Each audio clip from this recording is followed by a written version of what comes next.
Welcome back to Psychedelic Therapy Frontiers, the podcast devoted to exploring the frontiers of psychedelic medicine and what it takes to cultivate a healthy mind, body, and spirit.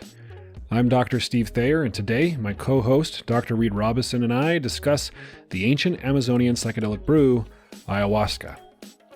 We explore its medicinal and ceremonial and psycho-spiritual uses, talk about some of the modern research, and Reid even shares some personal experiences navigating the ayahuasca experience. I use the word experience too much. I'm not going to edit it. You get Steve Thayer raw. Thank you to those of you who've rated and or reviewed the show on Apple Podcasts, Spotify, wherever you'd like to listen. It means a lot to us. We do have some really exciting changes coming to the show soon that we cannot wait to share. So consider that a teaser for super cool content to come. Stay tuned for those changes. In the meantime, please enjoy our episode on ayahuasca. How the hell are you, my friend? Excellent. How are you, Steve? You know what? I'm excellent as well. I just came back from a 5 or 6 day trip in the mountains of Montana for a little digital detox. I was with a group of cool guys. They actually took our phones away. It was a little retreat, which was great. It's amazing how many times I think of reaching for my phone. Like I'm on the trail and think, oh, I should take a picture. Oh, I don't have my phone. Or, oh, I should write that. Nope, I don't have my phone. And after a while, I didn't even think about it. And I was just looking at trees and trying to fish and failing and worrying about being trampled by moose. It was good. It just took a couple days of phantom phone pain. Yep, feeling my leg vibrating. And there being no phone there. No, it's a thing. We are habit creatures. Indeed. Really great to reconnect with nature. Oh, I bet. Don't spend enough time in and around Mother Earth. Well, I didn't go on a mountain adventure, but I was at a beach house concert last night. That was pretty cool. Oh, sweet. And I get the sense that there were a lot of difficult psychedelic experiences happening around. Yeah, that's just your suspicion, huh? My psychedelic radar was up. Right. Yeah, your entheogenic radar, well attuned. Yep. Yeah, I didn't have to do any drastic interventions or harm reduction, though. Got to enjoy it. Yeah, sometimes that feels a little weird when you're at a place where people are using substances recreationally, and because we work in the biz, I do feel like a little bit of a responsibility. I don't know if that's healthy or not, but like to be helpful if I'm needed. Yeah, I mean, it's kind of the same thing as, is there a doctor on board? Right. Which is funny to get when you're a psychiatrist too. But so I'll just wait, see if the ER docs respond. If it's an airplane cardiac emergency. I was going to say, if somebody on an airplane needs a trach or something, like they cut the pen and they stick it in their throat. I remember being in the military and then them talking to us about how to like make the incision right below the obstruction. And I'm like, I'm not that kind of doctor, man. I'll let you guys do that. Yeah, thankfully I've never seen that unfold on an airplane. Mm-hmm. But I have had to respond to a few things. Yeah. Indeed. Can't think of an appropriate segue to our topic today, but well, we have this sort of informal series that we've been doing on certain psychedelic medicines. And we figured we would continue that series today with ayahuasca. We had a DMT episode, which, DMT being the active and psychedelic ingredient in ayahuasca, but thought it might be useful to dedicate some time to the plant, the vine itself. Yeah. Should we go through the whole list eventually? Shulgin's list of alphabet soup of psychedelics he created or learned to know and love? No. I don't think so. Yeah, but or maybe, who knows? What's your favorite psychedelic, Steve? So many to choose from. We were joking around about this before, and I said something extremely awkward. It was, my favorite psychedelic is the scent of my wife's hair. I love the non-ordinary state that puts me in. So if any of you are squirming, you're welcome.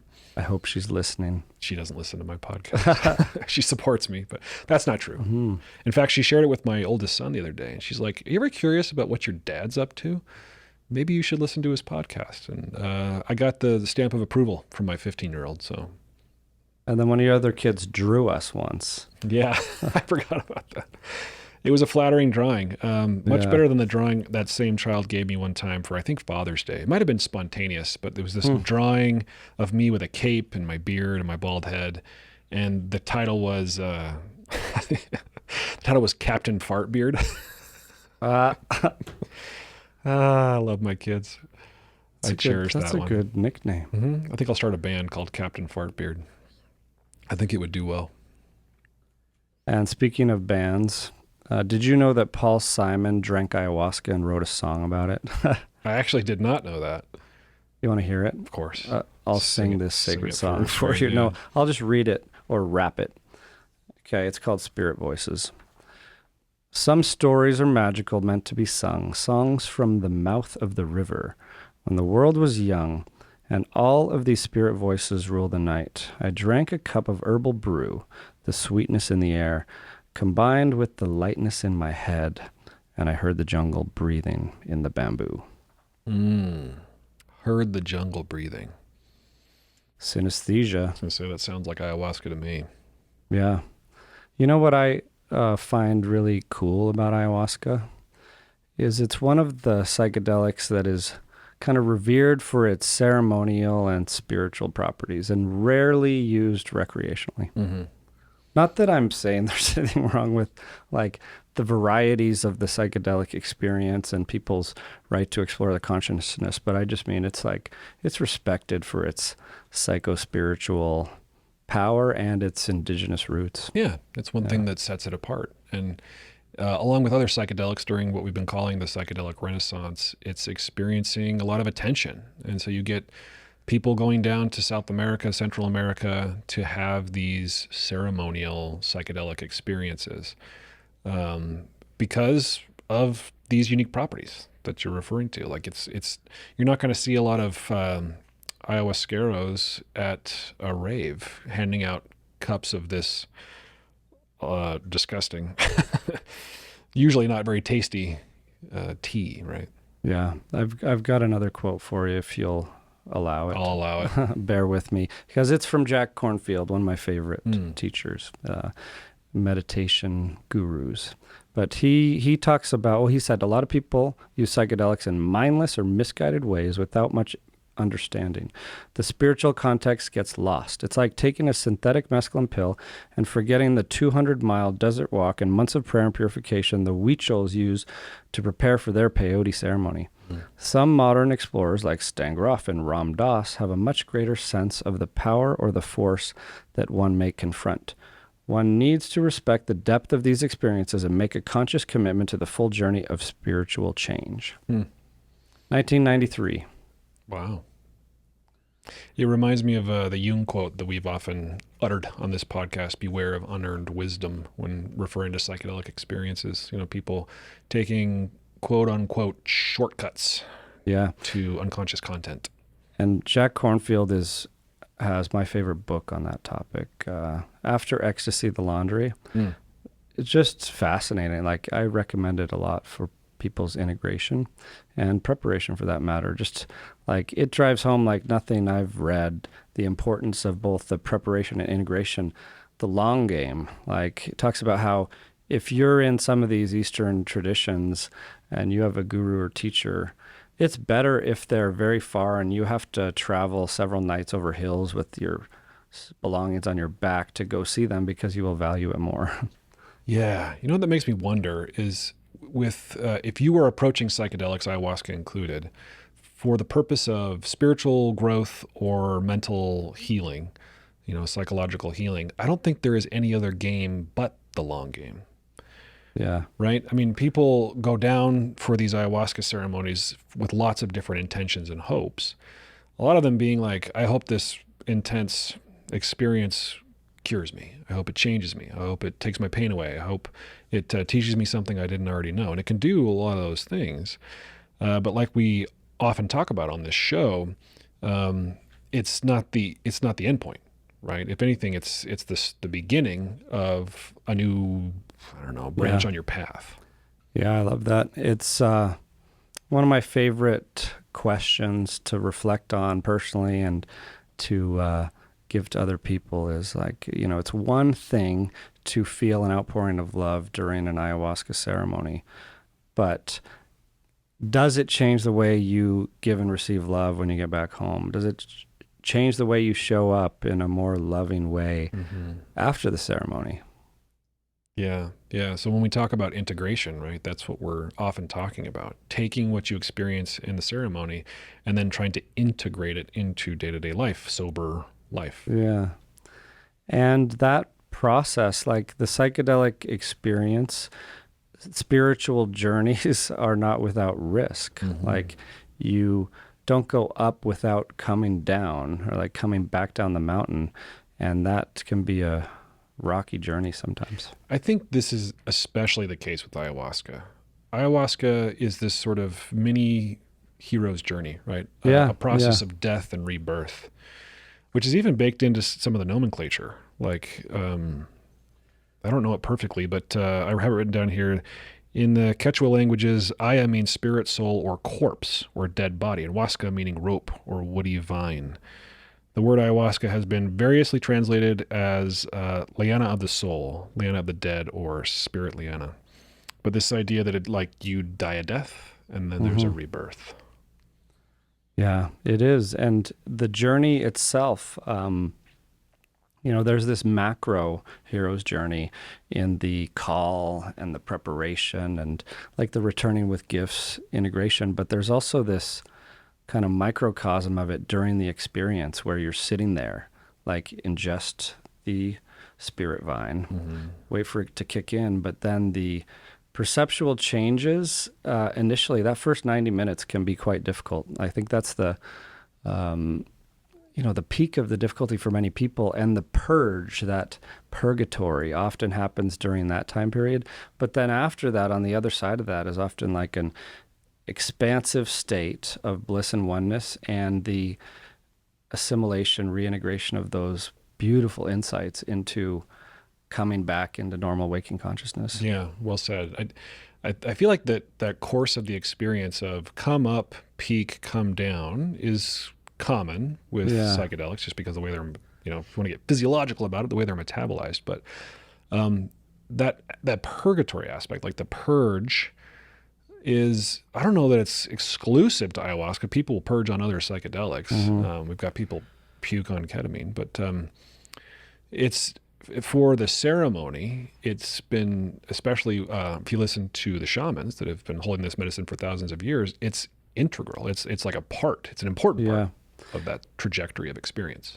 Which is interesting to me because having sat in a lot of ayahuasca ceremonies, a lot means different things to different people, but there have been plenty where no one purged, purged by vomiting during the ceremony, even though the medicine team, the shamans, had set up this context of when you purge, you're going to take it, follow this candle path over to this place where you're going to dispose of it with a prayer, and very beautifully ceremonial, but no one did.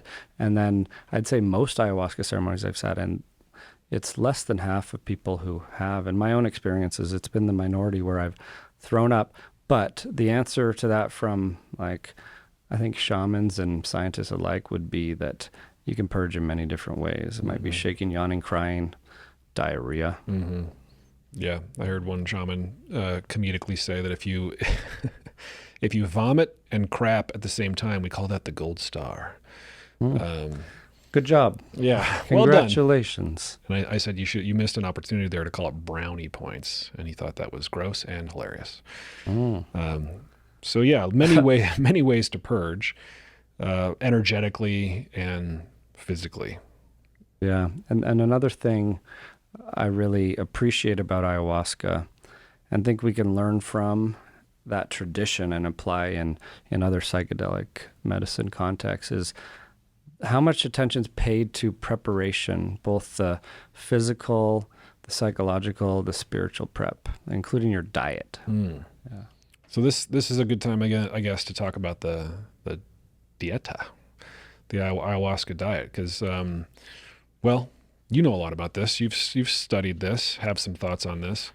Maybe give a little intro for our listeners. What is typically meant by the ayahuasca diet? Often called dieta, which is sometimes confused with the fact that many people go do a dieta in the jungle with where they'll commune with a specific plant, often with ayahuasca ceremonies sprinkled during those few weeks or a couple weeks, but you're really communing with a plant like rose or willow or something else to learn its wisdom and kind of gain some of its properties. But the dieta, the ayahuasca diet, is typically abstaining from unclean foods, impure foods, and tyramine containing foods that we can talk about as well for the days or weeks leading up to a ceremony and sometimes a little bit after. And then it also involves like a cleanse or diet from like some media, a little bit of time away from sex, things like that. And I mean, the belief is that the diet from the foods is to help, as you said, clear yourself of unclean things. But some of this is perhaps more traditional than it is scientific. You mentioned tyramine. Why would we want to avoid tyramine-containing foods before taking ayahuasca? So backing up a bit, those two ingredients in ayahuasca tea that you mentioned, there's the DMT and there's an MAOI. And you can get DMT from like 50 different plants. Right. It's commonly from like Psychotria, the vine. And then there's MAOI coming from like another plant. And people even do this with pharmahuasca, like synthetic DMT and an MAOI. MAOIs happen to be well known to psychiatrists because they're a class of antidepressants, an older one. Some of the new psychiatrists many have never prescribed them, but they're actually really good antidepressants that came with a dietary restriction. So MAOI stands for monoamine oxidase inhibitor. And ayahuasca contains a plant form of that. And therefore, part of the rationale for the diet is to avoid things that don't mix well with an MAOI, even though I can talk about how it's, it's kind of misunderstood the way people usually talk about it. But MAOI, essentially, MAO, monoamine oxidase, will go mop up your norepinephrine, for example. You take an MAOI, it will inhibit the mopping up, make norepinephrine more available. That's a simple explanation. Therefore, it's like adrenaline, so your blood pressure's up, your heart rate's up. It also, to an extent, does that with tryptophan, so your serotonin could be up a bit. So the concern is that if you take too much of an MAOI and eat too much tyramine in your diet, especially in fermented foods, that you could have a hypertensive crisis. And the reason, I don't think we said this yet, but the combination of DMT and the MAOI is to make DMT orally available. Because otherwise, if you were to eat the vine or whatever, or just orally ingest DMT, your stomach breaks it down and it doesn't make it to your brain. Yeah, that's why in the other ways people use DMT, it's often inhaled or smoked. But if you're going to eat DMT, your liver enzymes, like your monoamine oxidase in your system, will just chew it up before it crosses the blood-brain barrier. So you're given an MAOI to make it stick around long enough to cross into the brain and hit your serotonin receptors, like 5-HT2A and some others, and kind of occasion this mystical experience. Right. But the interesting thing so there's the diet from a shamanic perspective, the psychospiritual prep. And then from a medical perspective, like, I'm glad there's strict restrictions, but, and I hesitate to say this because I don't want people to take it the wrong way, but they're not as necessary for safety as people think, because Ayahuasca contains what's called a reversible MAOI. The ones we prescribe are irreversible, meaning like for days you've inhibited what's mopping up your norepinephrine. The irreversible is ours, and they're in the U.S. we can't prescribe any irreversible MAOIs, but in Europe there is one, meclobamide. Irreversible or reversible? Oh, sorry. Good catch. Yeah. So we have irreversible MAOIs in the U.S. that we can prescribe for depression, and they come with dietary restrictions. They say that like you have to keep your you can't eat tyramine-containing foods, or some of them, like the EMSAM patch, EMSAM patch. I think it's a great antidepressant, very expensive though. You can eat up to 6 milligrams of tyramine a day. And we could talk about how much is in different foods if you'd like, but ayahuasca is a reversible one. In Europe, there's a reversible one you can prescribe that has 0 dietary restrictions, up to hundreds. They've studied up to hundreds of milligrams of tyramine a day without a hypertensive crisis. So, the thing is, like, there's so much beauty in the psychospiritual prep and the body purification. And when you seek ayahuasca in a ceremonial context, you're often not sitting with medical professionals trained to like manage your tyramine content and your medications, pressure, your MAOIs, things like that. So I think it's an excellent approach to be extra cautious because ayahuasca does, just by nature, increase your blood pressure and heart rate a little bit anyway. Mm-hmm. And so does exercise and sex, and like there's a lot of things that cause temporary increases in blood pressure. But if you have an issue with blood pressure, it's something that you want to be thoughtful about. On average, ayahuasca, and this has been measured because it's fun to study, increases your systolic blood pressure by 11 mmHg and your diastolic by 5 and your heart rate by like 8 points, peaking at about like 2 hours or something. Which, and returning to baseline. As a non-physician, doesn't sound like a lot. Increase. You could do that with a couple push-ups, get that bump. Right. So I'm hearing you say that the spiritual, the psychospiritual, the psychological prep of the dieta it helps set the container, set your intention for the experience, and that way, super important, right? And let's be honest, most of us, our diets could be cleaner, and and you feel differently when you have a diet that's more nutritious and not dominated by all these things that make us feel like garbage. Yeah, kind of an admission of not guilt, but like I wish confession time with Reid.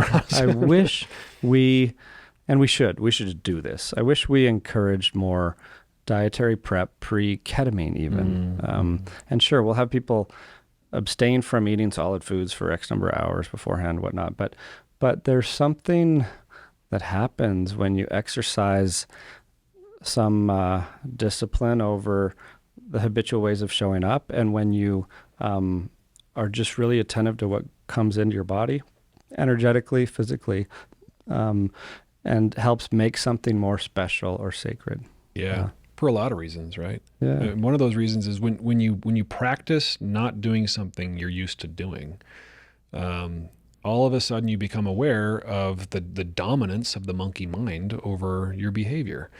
And you practice sort of experiencing the urge, surfing the urge, and letting go of your attachment to the thing is a beautiful way to prepare for a psychedelic experience. Yeah.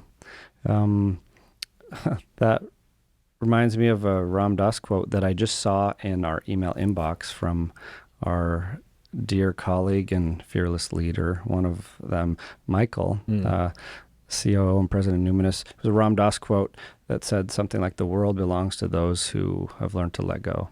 Yeah. I like that. It's a one to ponder. Yeah, because we're so used to controlling, right? Exerting control, our force of will to dictate our path and the paths of others around us. So that's one to ponder. Letting go. That's often the advice we give people when they enter a psychedelic experience. And what people report when they're grappling with grandmother ayahuasca that when they stop grappling and let go, Yeah. oftentimes they have a better experience. Yeah, I remember my first time sitting with ayahuasca in the jungle in another country. I'm just doing my appropriate disclaimers that are, in fact, quite true. Yeah. I remember talking to my friend Tony, who was one of the, he'd sat with thousands of ceremonies and was one of the helpers there. And I was asking him, "Hey, Tony, can I bring a notebook in here?" He's like, "Haha, no." And he's like, "What's your intention?" And we were just talking about it. And he's like, if I can give you one suggestion, or one to put front and center, or one by default is surrender. And it's probably the one I've given people the most in my psychedelic lifetime too, of facilitating. Surrender. And so somebody's listening to this podcast, they've never done a psychedelic. They certainly, have never done ayahuasca. What's the value, Reid, do you think, of surrender in an ayahuasca experience? Yeah. So, well, the world's going to change, right? You're ingesting a medicine that will bring about an altered state of consciousness, one that can be quite therapeutic and spiritual, like consciousness expanding, perhaps. But if you fight it, that will be quite distracting and quite difficult. And so the only real way to go through that experience is to kind of buckle up and relax into the flow of that wild ride. Yeah. That's relax into the flow of the wild ride. So one of the things I did in Montana was float a river. And this wasn't cool. an aggressive river. We were on, Walmart purchased inner tubes lashed together haphazardly. But when you're on a river like that, it sort of takes you where it wants to take you. And it can be exhausting if your objective, for example, was, I need to be in the center of this river the entire time. So if I ever come off center, I'm going to swim back or paddle back to center. I'm going to fight the current of this river. I'm going to swim upstream because I don't want to go downstream. That is exhausting. You can make a little headway, but ultimately you'll have a better time of it if you go with the flow. Yeah, it's it's a mantra that I have tried to integrate into day-to-day life, not just thanks to ayahuasca, but thanks to, other psychedelic medicines and other practices that encourage surrender, like contemplative and spiritual practices. Because I love the idea from Taoism of that there's this unseen river flowing underneath us. And we are, in fact, rafting on it right now, on Walmart rafts or not. But you can go upstream, which is kind of difficult and counterproductive, and you're not going to go very far. Or you can feel into the flow and relax into the natural direction of it. And sure, you can steer your raft a little bit. You have plenty of conscious choice of, where you go within that flow, but yeah, it's a very different exercise or experience to completely fight it and try to go upstream. Right. Yeah. And one of those go with the flow attitudes is curiosity. And oftentimes we'll give people this advice when they're entering a psychedelic experience is be curious about what shows up. Instead of resisting it like, no, I don't want you here. I don't want this experience. You welcome it with curiosity. Why are you here? Go investigate it. If there's a staircase, go down it. If there's a door, open it up. If there's a monster, ask it what it wants. What's it doing in your mind? If there are insectoids who want to take you apart and put you back together, go ahead and let them. So, and I believe Steve is alluding to our recent DMT episode from a few weeks back, where I told a story, which happened to be during an ayahuasca ceremony, when I had a visitation from a group of rather large, giant praying mantises, grasshoppers. They were dark colored, much larger than an adult human.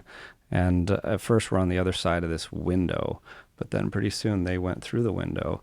And with their large praying mantis head and their little their little pointy finger hands, they started picking apart my body. And I remember even thinking, like almost laughing to myself during that experience. I was like, I'm so thankful for having tools. I'm so thankful for having experience in this state with this medicine and these medicines, and thankful for that I can remind myself to surrender, because like I could see how that would be terrifying. And yeah. That sounds pretty freaking terrifying. I quite enjoyed it.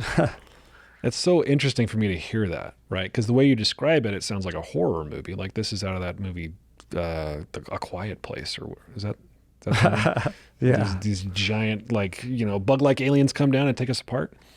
Yeah, but then what was left of me as they picked apart this exterior form, after I reminded myself to, be curious, like you said, surrender.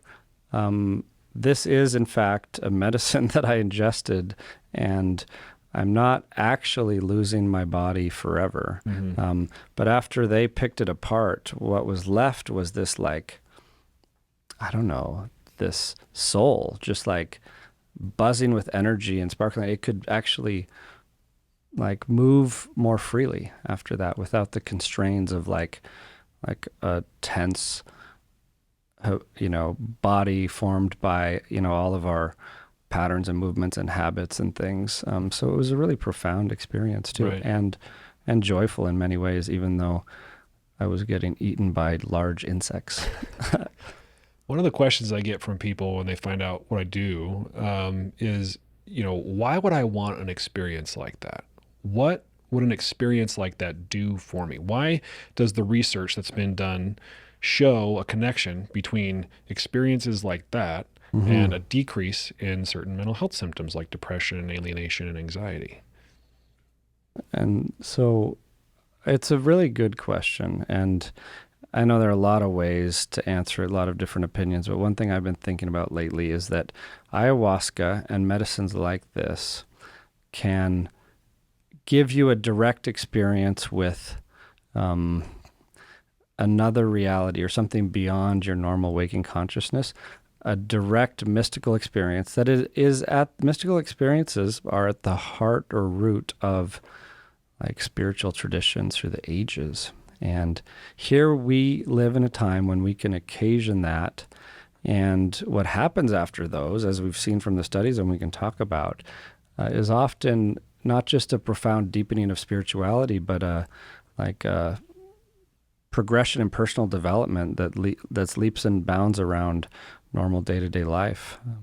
Yeah, it's almost like it connects you. It's a remembering of who you are, right? Then you see people, as you alluded to, Reid, like make decisions about their lives that line them up with physical and mental health, sort of automatically, right? That you go to your doctor and your doctor tells you to sleep well, eat right, and move and exercise, and people start doing stuff like that after ayahuasca. There's great data that people after one ayahuasca experience are a lot less likely to drink alcohol if they've had problems with alcohol, a lot less likely to smoke cigarettes if they've had trouble with cigarettes. A lot more likely to eat nutritious foods and stay away from things that are not as nutritious. And we don't have to be told, right? Maybe grandmother tells them. I'm referring to grandmother ayahuasca because that's one of the traditions around this the energy that's inherent in this particular psychedelic. But yeah, the people just make better choices. Yeah, I had a really neat experience once of getting to to go to an ayahuasca ceremony and participate in it with my brother and my son, who had become an adult and wanted to experience this. And I remember when the medicine kicked in, remember him leaning over and chuckling because like I had them on each side of my mat, and my son Dallin leaned over and he's like, "Isn't it crazy that this medicine is illegal when it gives you tips about how to live life in a better way?"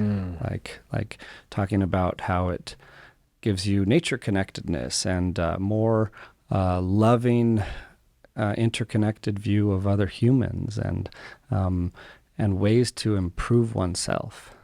Yeah. Yes, Dallin, it is crazy. It's crazy. So there was this study I came across recently that I thought was pretty cool at answering the question that you just asked of why would someone want an experience like this?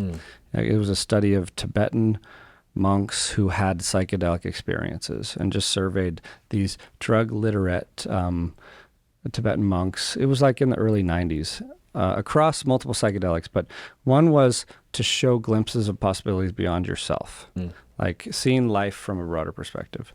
Two was seeing how we create these narrow confines of our life, these patterns, these self-limiting beliefs, or they got layered on us and we maintain them. And three was feeling connected to others in a new way, like that oneness, that loving kindness that comes from it. And I guess that was number 4 too, is deep feelings of love and connection beyond this duality or beyond the human form, like feeling into others that way. And then lastly was glimpsing a broader version of yourself beyond your individual self, human form. Yeah. Yeah. I mean, if I had to design an experience for somebody who's depressed that might help them with their depression, it would look a hell of a lot like that.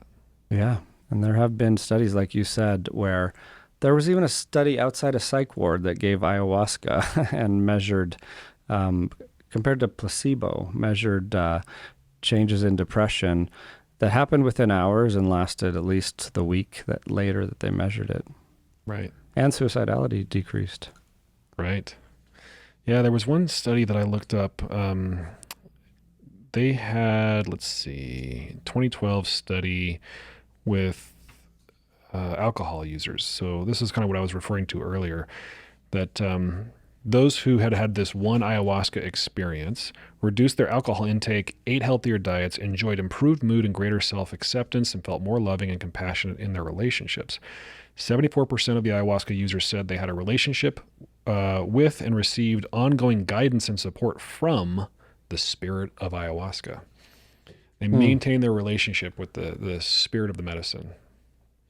Yeah, that reminds me of the Ayahuasca project, and maybe this data is from some of that, but I think Grob in the 90s, one of the big studies, it was of the UDV ayahuasca church in Brazil, and it surveyed members, at least going to one of the centers, and of the people who had consumed ayahuasca in this context, every one of them said that it had resulted in significant personal transformation. There were no, it's a small study, but they didn't find any active mental health diagnoses in the sample, but they found a dozen or so in this small sample that every one of them cited ayahuasca as being instrumental in the recovery from, whether it be an addiction or a mood disorder or something like that. Yeah. There's a lot of promise here with ayahuasca. And that's all with the grain of salt, of course, that this survey data, we have to be careful how we interpret it. There are only a few small controlled trials of ayahuasca, but when they come out, there's another one that showed that an ayahuasca ceremony was better than an 8-week mindfulness program at kind of helping you cultivate a trait of mindfulness. Yeah. Yeah, I appreciate the cautionary statements. And I think, we need a lot of, the research being done now is still very young. We need longitudinal data. We need to see how these people do, not over the course of several weeks, but over the course of several years. I think excitement is justified, but so is caution. Yeah, and it's a whole new world that this opens up, because here we have a plant medicine, a tea. An ancient one, right? That's been used ceremonially for thousands of years. That we're still trying to come up with contextual frameworks for. There was one kind of term or paper that I liked that called these things psycho-integrator plants, or just trying to get at this convergence of science and spirituality that is much needed in the mental health field and in general, but it kind of blows the lid off the typical understanding and nomenclature of normal psychology. Right.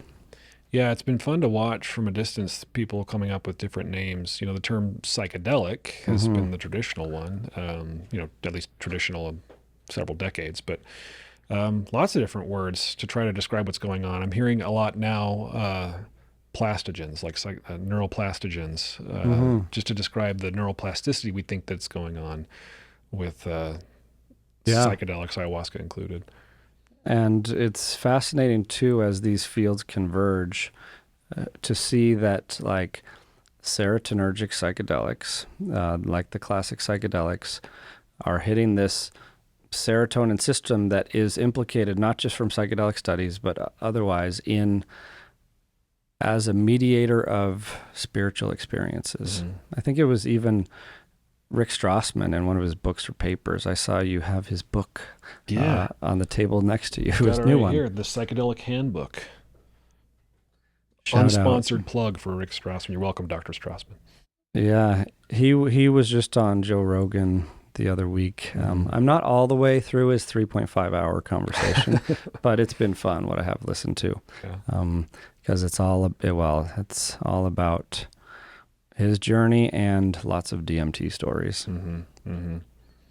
Yeah, it makes me think, I forgot to mention at the beginning of the show, Richard Evan Schultes. I was listening to the podcast Plants of the Gods, and an episode about ayahuasca, and they were talking about how Richard Schultes, this sort of father of modern ethnobotany, going down and being one of the people responsible for bringing ayahuasca to us North Americaners, Westerners.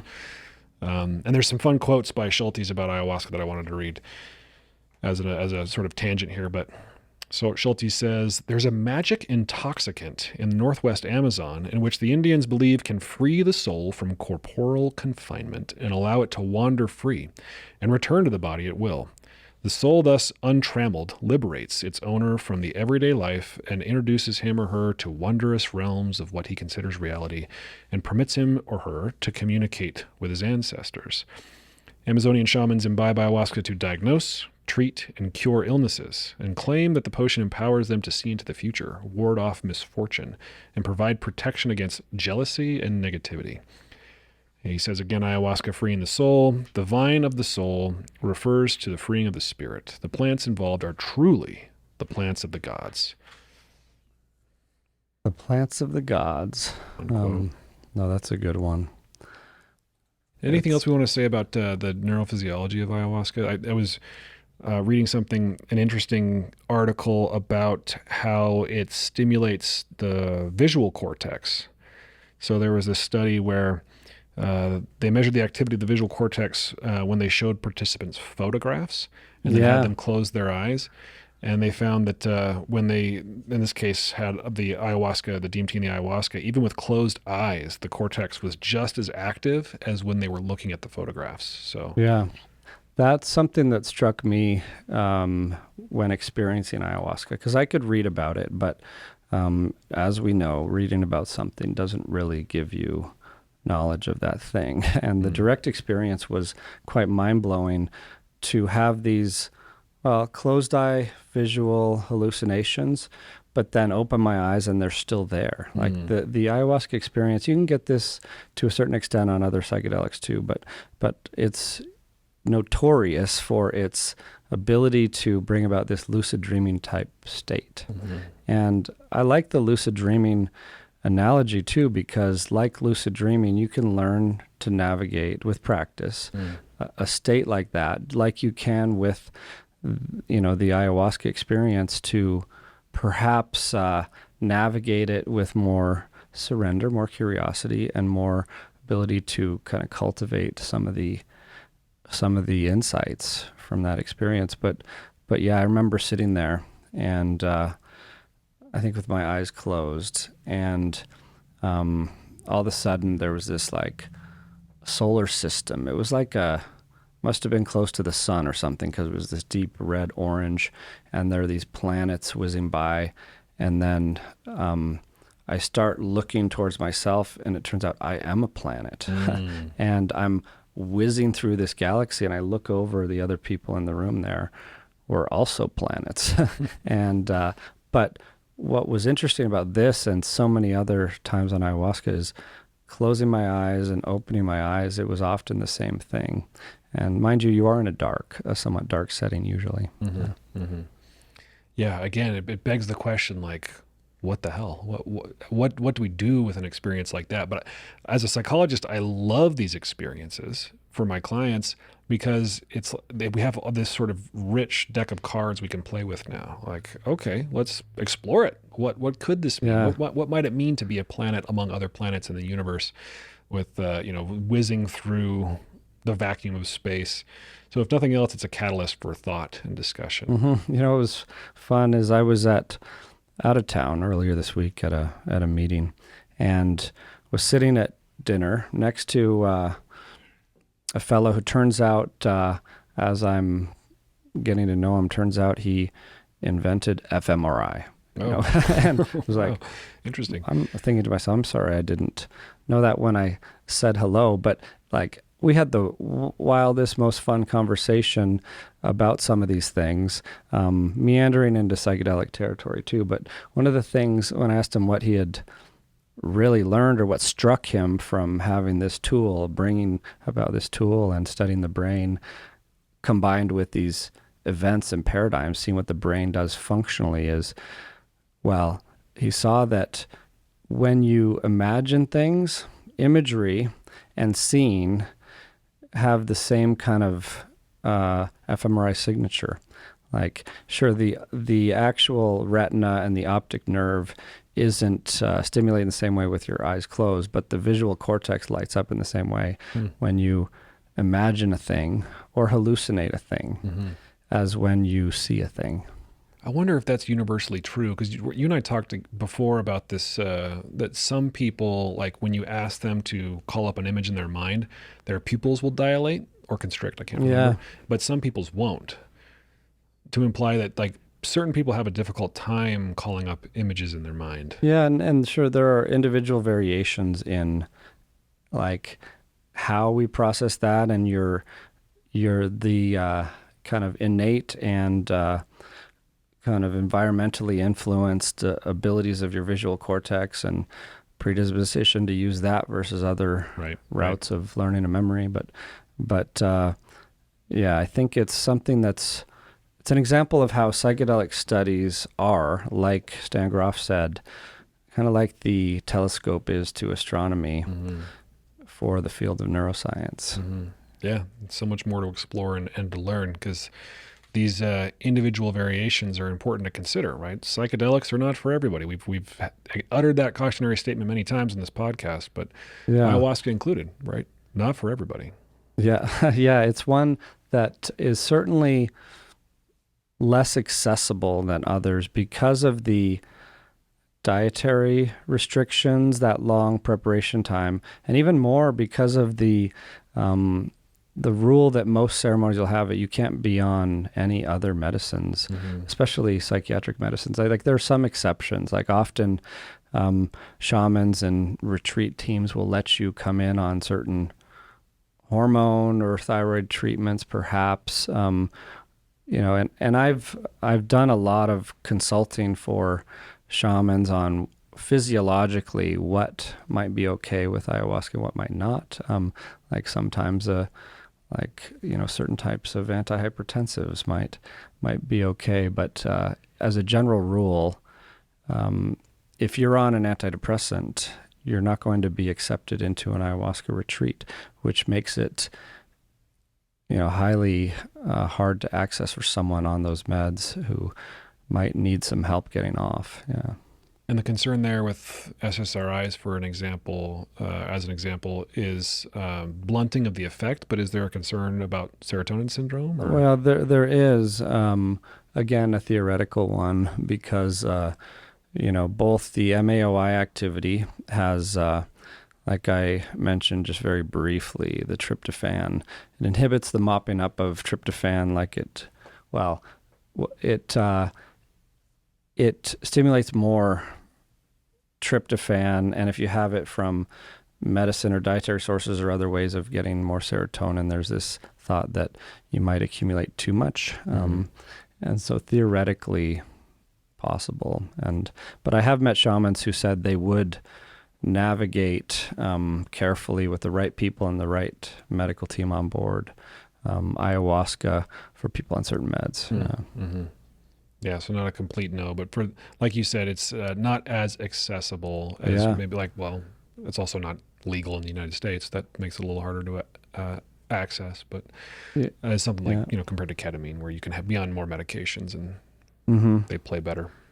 Yeah, but it's a really unique one, I think, in that dreamlike state we're talking about, and in this symbolic content. Like you're in this, what did Carl Jung call it? Transcendent function of, like, you're in this realm where you're accessing both the unconscious and the conscious, and you can weave them together into like normal waking consciousness to bring some kind of insight or revelation or connection with you.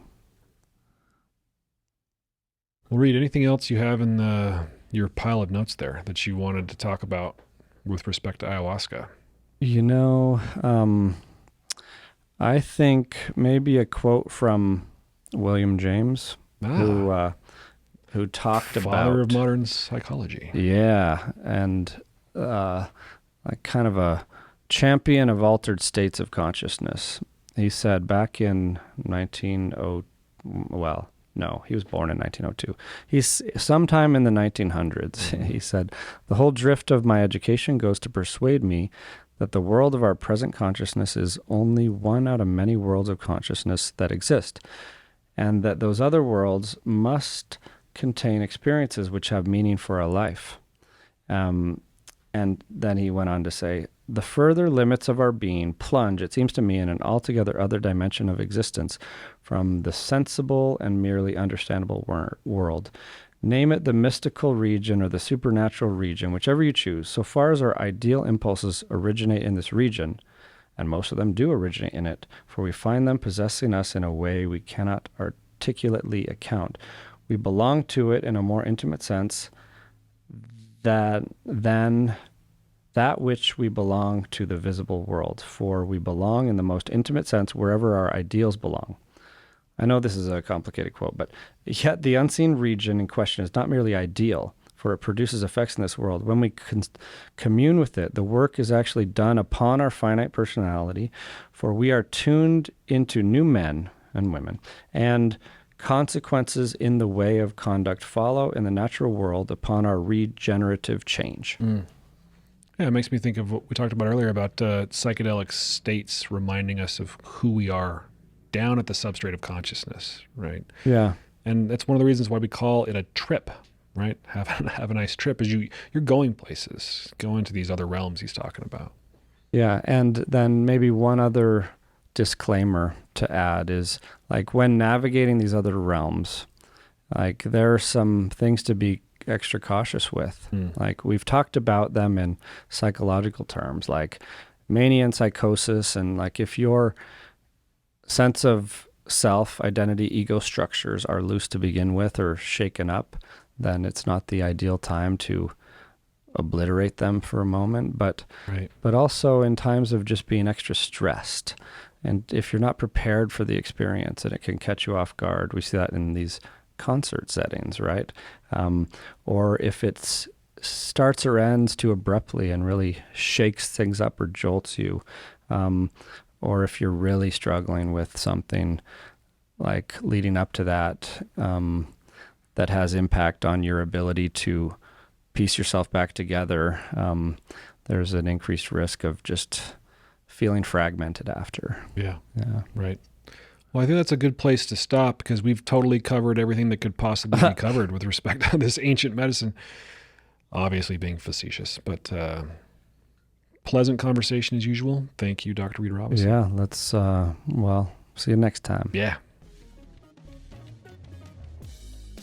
Thank you, dear listener, for listening. It means a lot to me. If you like what you heard, please subscribe to the podcast on whatever platform you're using to listen or watch. Also, if you're feeling generous today, please leave us a glowing review on Apple Podcasts, Stitcher, or wherever you like to listen. Thanks again. The content of this podcast does not constitute medical advice or mental health treatment. Please consult a medical or mental health professional if you believe you are in need of mental health treatment.